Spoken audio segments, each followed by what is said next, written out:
Mula Maynila, bumiyahe si Efraim at ang kanyang mag-iina kasama ang mga kasintahan ng mga anak niyang kambal patungong San Vicente upang puntahan ang labi ng kailan lang ay namayapa niyang amang si Mang Henario. Ayon sa mga nagdala ng labi nito sa punerarya ay sakit sa puso ang ikinamatay ng nasabing matanda at natagpuan na lamang itong wala ng buhay sa sarili nitong tahanan. Halos buong araw na silang lula ng kanilang sasakyan at nakaramdam na ng pagod at pagkabagot ang kanyang mga kasama. Maya-maya biglang inihinto ng driver ang kotse matapos itong parahin ng isang pulis. Napag-alaman nilang may aksidenteng nangyari sa kalsadang daraanan nila kung kaya pansamantala itong isinara. Sinabihan sila ng pulis na umikot na lang sa kabilang daan dahil maaaring abutin na ng gabi ang ginagawang investigasyon sa kalsadang iyon dulot ng nangyari. Iniatras na ng kanilang driver ang sasakyan palayo sa lugar na iyon at liliko na lang sana sa kabilang daan nang pigilan ito ni Efraim. Mang Julio, ang mabuti pa, sa kaliwang paliko na lang tayo dumaan. Mas malapit ang way nun sa pupuntahan natin kumpara dyan sa kanan. Pero sir, bawal din naman dumaan ba na dyan? Alam naman po natin mga taga rito na matagal nang ipinasara ang daanan na yan dahil sa katabing bangin nito at maraming nadidisgrasya dahil sadyang nanguha ng buhay ang nasabing bangin dyan. Katwirang sagot ni Mang Julio. Mang Julio, puro kwento-kwento lang naman ang tungkol sa bangin na yan. Sadyang tanga lang ang mga naaaksidente riyan. Katandaan nyo na nagpapaniwala pa kayo sa sabi-sabi. Pero, sige na, maneho na, tumatakbong oras. Naiinis ng utos ni Efraim. Subalit mas lalo siyang nainis nang hindi tuminag si Mang Julio. Mang Julio, ano ba? Susunod ka ba o hindi? Kung ayaw mo, bumaba ka na at ako na lang ang magmamaneho. Galit na bumaba si Efraim para lumipat sa harap ng manibela. Wala namang nagawa si Mang Julio kundi ang bumaba ng sasakyan. Simula ngayon, wala ka ng trabaho. Galit pa niyang turan bago pa harurutin ng sasakyan. Dad, paano na yan? Wala na tayong driver. Usisa ni Irish, ang bunso sa magkakapatid. Pagbalik natin ng Maynila, maghahanap tayo ng bagong driver. Sagot na lamang ni Efraim habang patuloy sa pagmamaneho. Maya-maya pa'y dumilim na ang buong paligid na sinundan ng malakas na pagkulog at pagkidlat, kasabay rin ng malakas na pag-ulan. Ang lakas ng ulan na, may bagyo kaya? Napatanong na sabi ng asawa niyang si Mary Ann. Ewan ko ba, maayos naman ang panahon kanina. Tugon ni Efraim. Maya-maya ay bigla siyang napabulalas dahil sa namatay ang headlights ng minamaneho niyang sasakyan, dahilan para ihinto muna niya ito saglit. Buisit, kung mamalasin nga naman. Efraim, ano kaya kung bumalik na lang tayo at sa kabilang daan na lang tayo dumaan? Baka sakaling may mga poste ng ilaw roon, at least hindi gaanong madilim ang dadaanan natin. Suwestyon ni Mary Ann. Ang layo na natin para bumalik doon. Kontrang sagot ni Efraim. Siguro, Dad, mas okay kung patilain na lang muna natin ang ulan. Mahirap na magmanehong madulas ang daan. Saka hindi po ba may bangin dito? Wala pa naman tayong ilaw.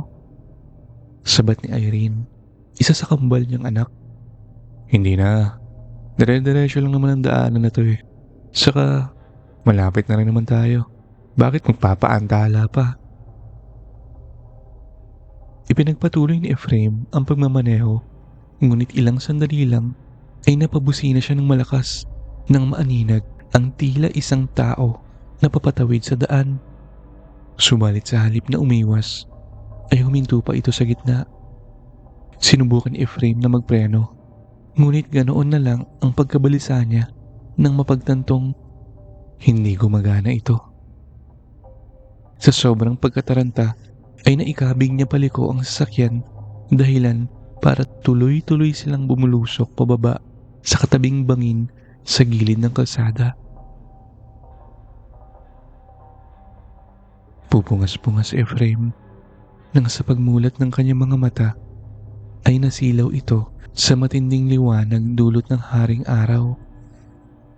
Agad siyang napahawak sa kanyang ulo nang makaramdam ng matinding kirot mula roon. Nasaan ako? Tanong niya sa sarili hanggang muling maalala ang nangyari sa kanila nang nagdaang gabi. Napagtanto niyang nasa loob pa rin siya ng kanilang sasakyan, kung kaya agad na hinagilap ng kanyang mga mata ang kanyang mag-iina at dalawa pa nilang kasama. Nakita niyang nasa backseat pa rin ang mga ito at mga walang malay. Marian, Irene, Inigo, Irish, magsigising kayo. Sambit niya sa pangalan ng mga ito habang pilit na ginigising isa-isa. Nakahinga naman ng maluwag si Efraim nang magkamalay na ang kanyang mag-iina, pati na rin ang mga kasintahan ng dalawang anak. Nang magawa na nilang makalabas ng sasakyan, ay sa kanila napagtanto na napakalalim pala ng bangin na pinaghulugan nila. Isang malaking himala na nabuhay sila at ni isa sa kanila ay walang napahamak, bagamat nagtamo sila ng mga sugat at galos sa mga katawan. Paano na tayo makakaalis dito, Efraim? Napakadawag ng bangin na ito. Paano natin hahanapin ang daan palabas? Tanong ng kanyang asawa. Siyempre, maglalakad-lakad tayo. Hindi natin makikita ang daan kung mga nakatayo lang tayo rito. Tila naman pamimiloso po ni Efraim. Parang hindi ko po kayang maglakad. Masakit ang kaliwang pa ako. Napilayan yata. Saad ng kasintahan ni Inigo na si Lala. Hindi na tayo dapat magtagal dito dahil baka abutin tayo ng dilim. Mas lalo tayong mahirapan. Inigo, akain mo na lang si Lala. Mando ni Efraim sa panganay. Inumpisahan na nga nilang hanapin ang daan palabas ng madawag na kakahuyan. May ilang sandali na silang naglalakad nang mapahinto si Efraim. Pa, bakit ka huminto?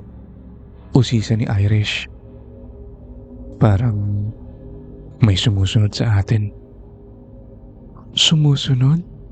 Ulit ni Mary Ann. Sabay-sabay silang napalingalinga sa paligid, ngunit wala naman silang nakitang may ibang tao roon. Wala naman ah. Guni-guni mo lang siguro yun. Dugtong pa nito. Ipinagkibit balikat na lamang ni Efraim ang guni-guning iyon at nagpatuloy sila sa paglalakad. Maya-maya ay nakaramdam ng panunubig ang nobyo ni Irene na si Danny, kaya nagpaalam ito sa dalaga na iihi saglit. Pinauna na siya nito at nagsabing susunod din agad sa kanila. Ngunit nang makalipas ang ilang sandali, saka lamang naalala ni Irene na lingunin ng nobyo at napagtantong wala pala ito sa likuran niya. Sandali lang! Tawag ni Irene sa mga kasama. Bakit ate? Tanong ni Irish. Wala pa si Danny eh. Nagpaalam ang kanina na iihi pero hindi pa siya sumusunod hanggang ngayon. Ha? Saan naman nagpunta yun? Kunot noong tanong ni Inigo. Napakibit balikat na lang si Irene. Nakiusap siya sa mga kasama na tumigil muna sila ng ilang sandali. Sumang-ayon naman ang lahat nang makapagpahinga rin sila mula sa paglalakad.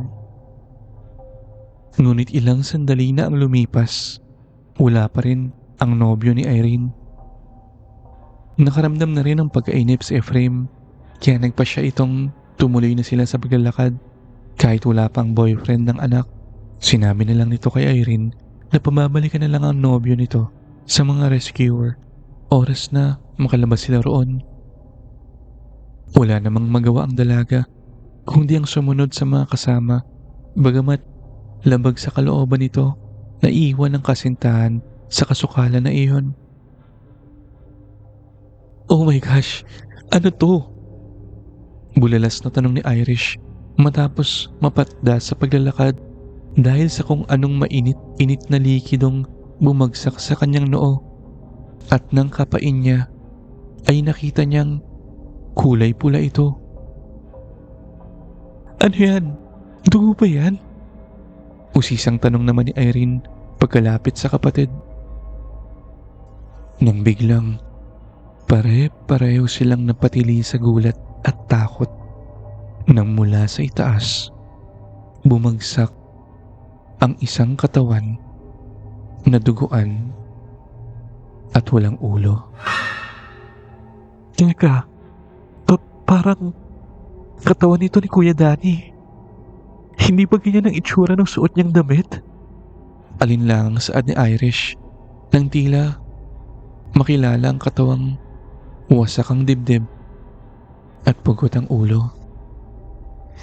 Danny, no. Palahaw na iyak ni Irene nang makumpirma nga niyang katawan iyon ng nobyo. Shucks! Sino may gawa niyan sa kanya? Sambit ni Lala na hindi maiwasang mapangiwi ang bibig sa pandidiri sa nakikita. Delikado tayo rito. Nanganganib tayo. Nababahalang saad ni Ephraim. Anong gagawin natin ngayon, Ephraim? Nahihintakutan namang tanong ni Mary Ann. Kailangan nating makaalis dito. Halina kayo. Irene, halika na. Dali! Sigaw ni Inigo sa kakambal habang inihila ang pumapalahaw na kapatid. Mabilis silang nagtatakbuhan bagamat masukal at mabato ang kanilang dinaraanan. Ngunit hindi pa man sila nakakalayo ay sabay-sabay rin silang napatda nang may isang figurang biglang sumulpot sa kanilang daraanan.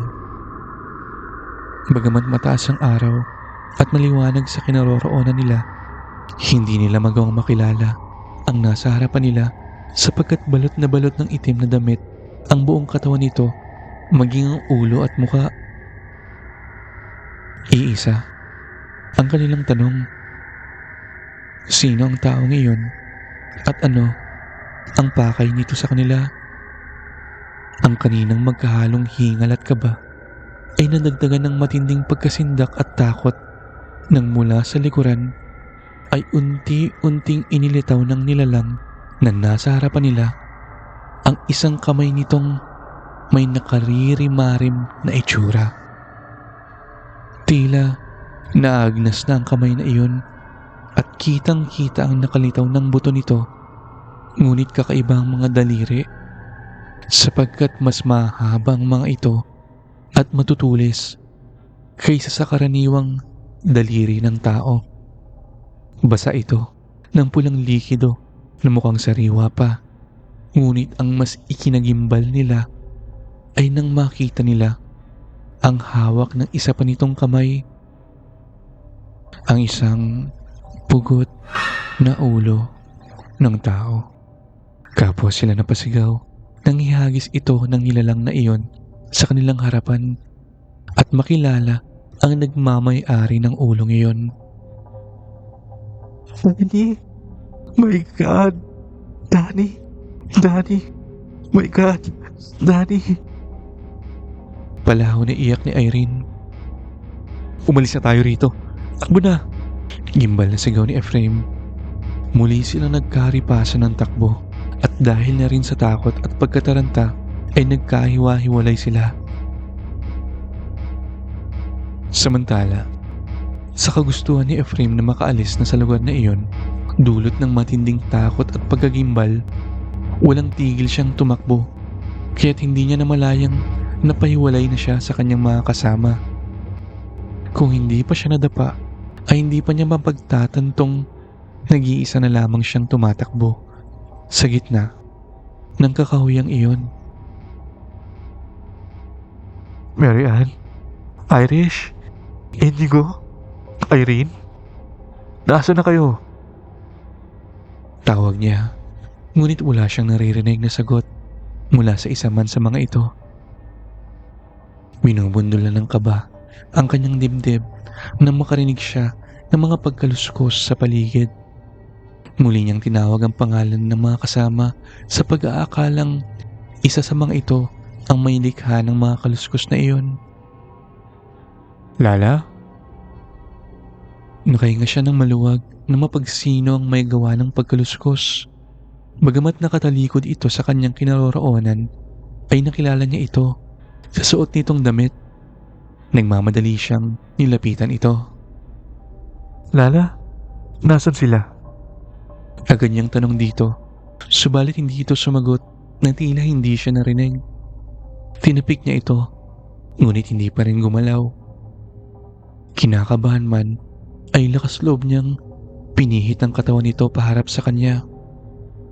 At gano'n na lang ang kanyang pagkagimbal nang tumambad sa kanyang mga mata ang karimari-marim nitong itsura.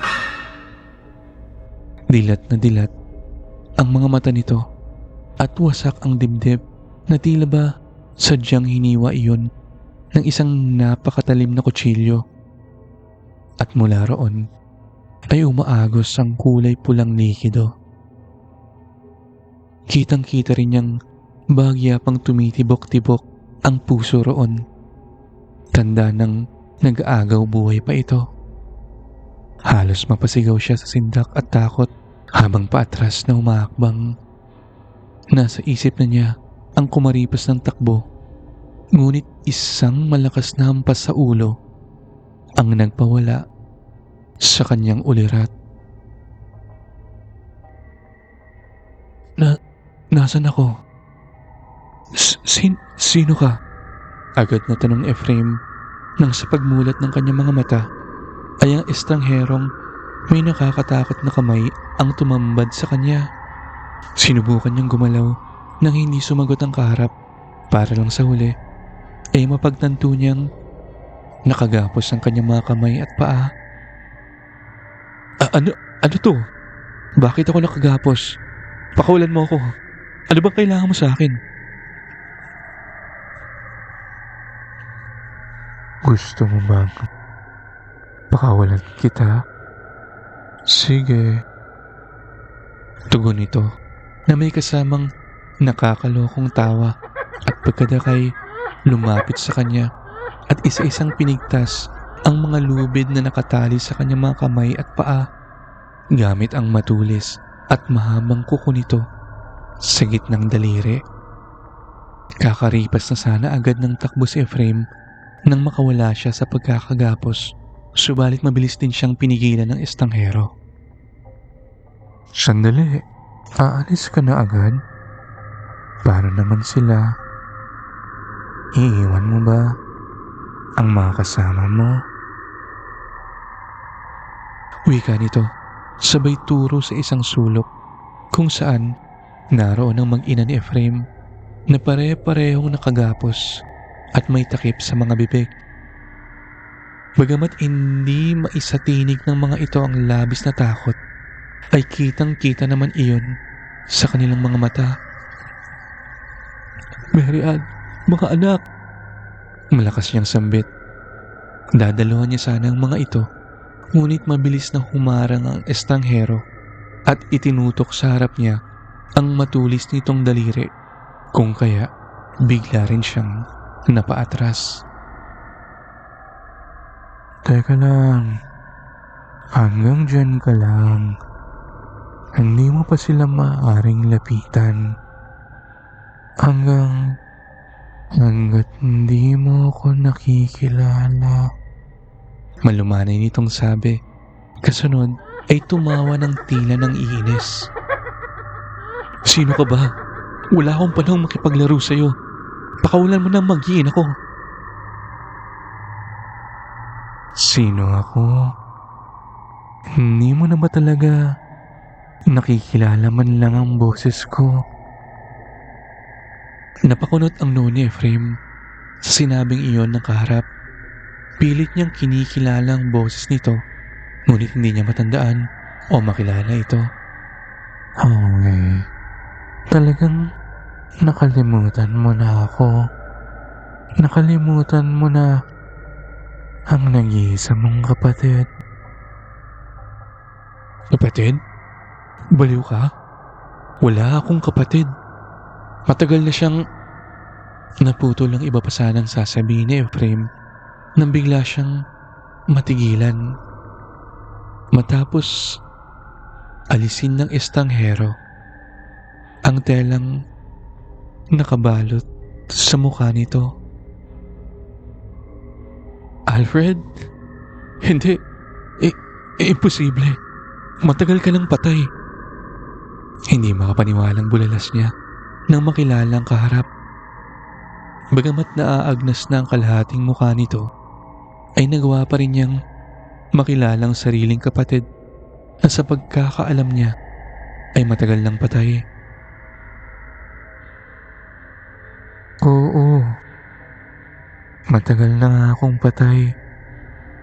Matapos akong itapon habang nangihingalo sa bangin ng kahuyang ito ng sarili kong ama at kapatid. 23 taon na ang nakakaraan. Bago ako malagutan ng hininga ng gabing iyon, isinumpa kong magbabalik ako para maghiganti. Ibinigay ko ang kaluluwa ko sa demonyo kapalit ng pagbabalik kong ito. Tigagal si Efraim sa mga narinig. Hindi siya makapaniwala sa sinasabing iyon ng kaharap. Hindi, kalukuhan niyang pinagsasabi mo. Hindi na maaaring magbalik ang patay. Siguro hindi ka natuluyan ng gabing iyon o may sa demonyo ka lang. Pakawalan mo ng mag-iina ko. Ano bang kailangan mo? Pera? Magkano? Walang katumbas na halaga ang kailangan ko. At iyon ay ang madalas sa impyerno ang makaluluwa ninyo. Pero, sige, pakakawalan ko kayo. Agad na kinalagan ni Alfred ang mag-iina ni Efraim. Ngunit hindi nito tinanggal ang mga takip sa kanilang mga bibig. Pagbilang ko ng 3, kailangan nakalayo na kayo. Iyon kung matatakasan ninyo ako. Saad nitong tumatawa ng nakakaloko. Nag-umpisa itong magbilang. Kung kaya, nag-umpisa na ring tumakbo ang kanyang mga bihag. Halos hilahin ni Efraim ang asawa at mga anak sa pagtakbo upang makalayo sa lugar na iyon.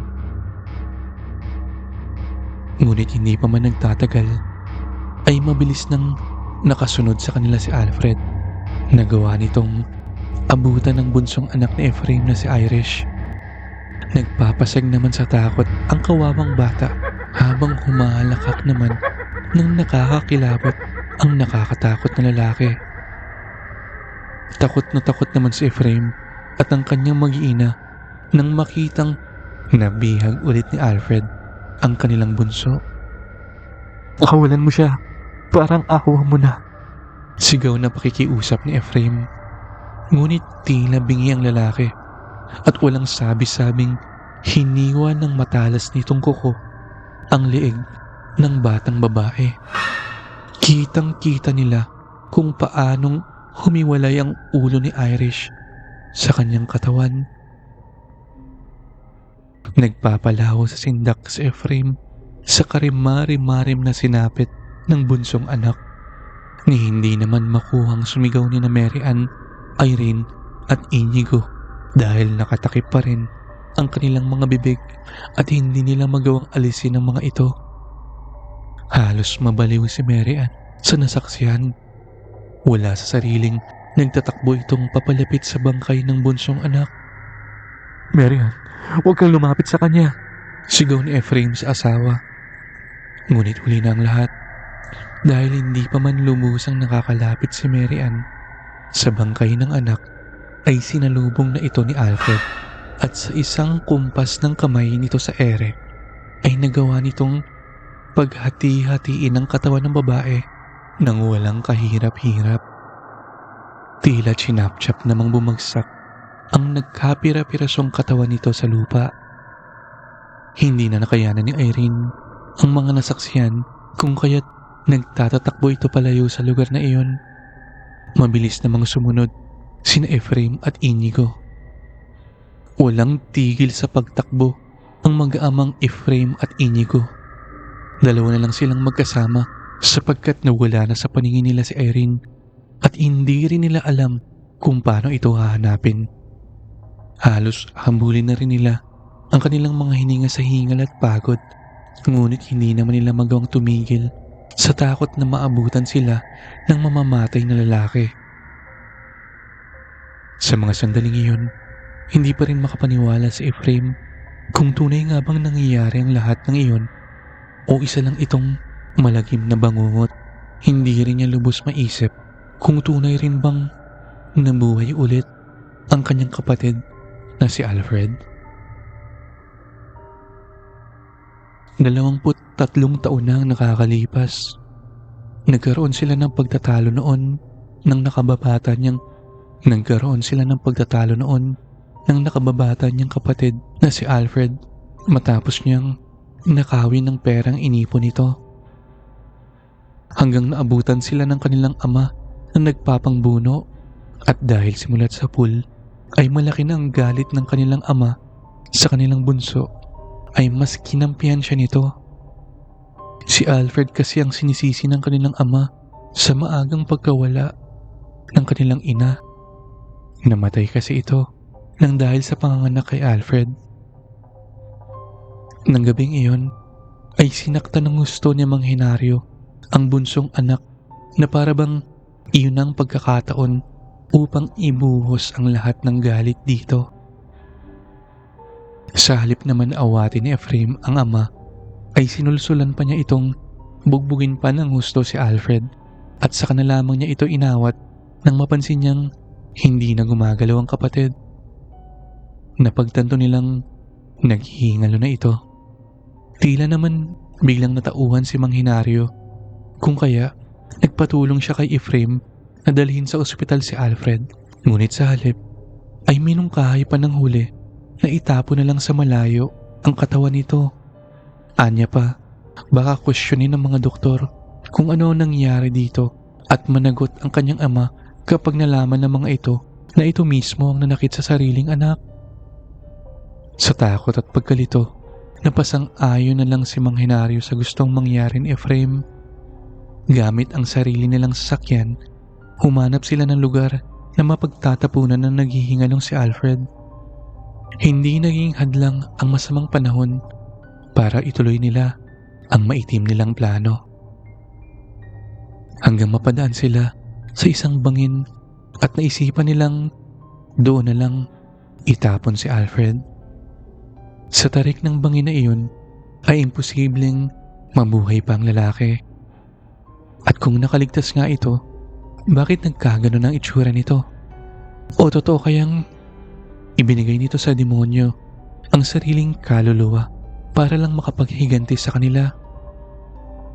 Sa ilalim ng kanyang pag-iisip habang tumatakbo, hindi na napansin ni Efraim ang bagay na nakahambalang sa kanyang daraanan, kung kaya napatid siya roon sanhi ng malakas niyang pagkadapa. Bagya lang siyang nasaktan matapos tumama ang kanyang muka sa hindi katigasang bagay, ngunit mamasa-masa at mainit-init, at hindi naman niya mapigilang mapaduwal dahil sa naaamoy mula roon na napakalansa.